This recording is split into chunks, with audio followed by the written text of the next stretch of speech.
One outlet called a secret plane swap a security ruse, while another called it a failed hero test.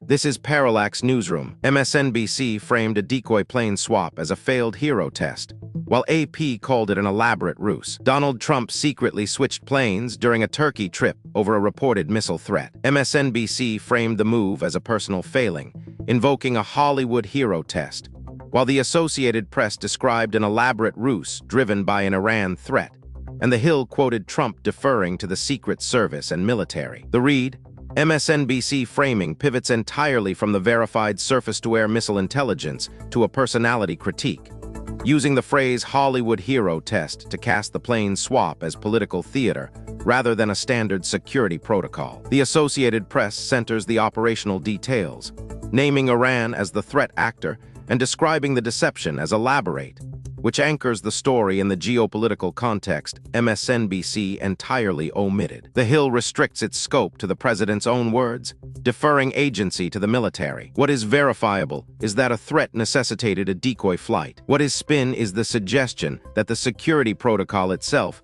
reflects a character flaw, rather than a standard response to a credible missile risk. Vox says Trump took aim at childhood vaccines, while AP says he urged spacing out the shots. President Trump signed an executive order calling for revisions to the childhood vaccine schedule. Vox characterized the order as an attack on childhood vaccines, while the Associated Press reported it as a call for spacing out shots and issued a fact check on false claims, and NPR focused on questions parents might have. The read, Vox uses the phrase takes aim to signal a broad ideological assault, omitting the specific operational detail that the order addresses the spacing of shots, which the Associated Press includes. The Associated Press goes further by appending a fact check, explicitly calling the president's accompanying statements false, a verification step Vox and NPR skip. NPR adopts a service journalism posture, framing the executive order around parental anxiety rather than political conflict. What is verifiable is that the order mandates a schedule review. What is spin is framing the action as either a targeted attack on vaccines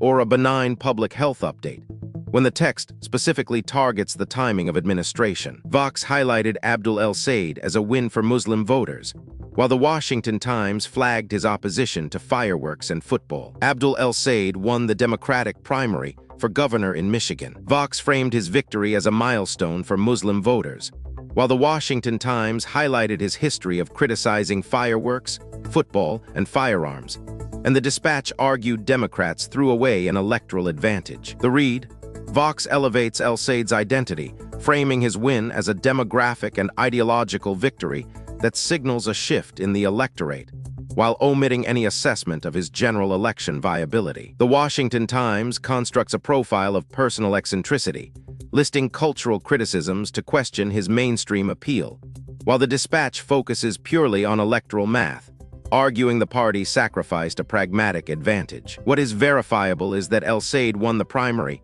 and holds specific policy positions. What is spin is the assumption that his identity inherently limits electability, or that his victory automatically mobilizes a national demographic bloc. Fox News labeled John Larson an anti-Trump Democrat ousted by a progressive, while Axios counted him as the 7th House Democrat to lose. Longtime Democratic Representative John Larson lost his primary election to a challenger. Fox News framed Larson as an anti-Trump Democrat ousted by an upstart progressive mayor, while Axios counted him as the 7th House Democrat to lose a primary, and NBC News emphasized the opponent's call for generational change. The read, Fox News uses the hyphenated label anti-Trump and the word upstart to frame the race as an ideological purge, omitting the incumbent's tenure length and framing the challenger primarily through a progressive lens. Axios strips the race of ideology entirely, contextualizing the loss within a broader numerical pattern of incumbent defeats,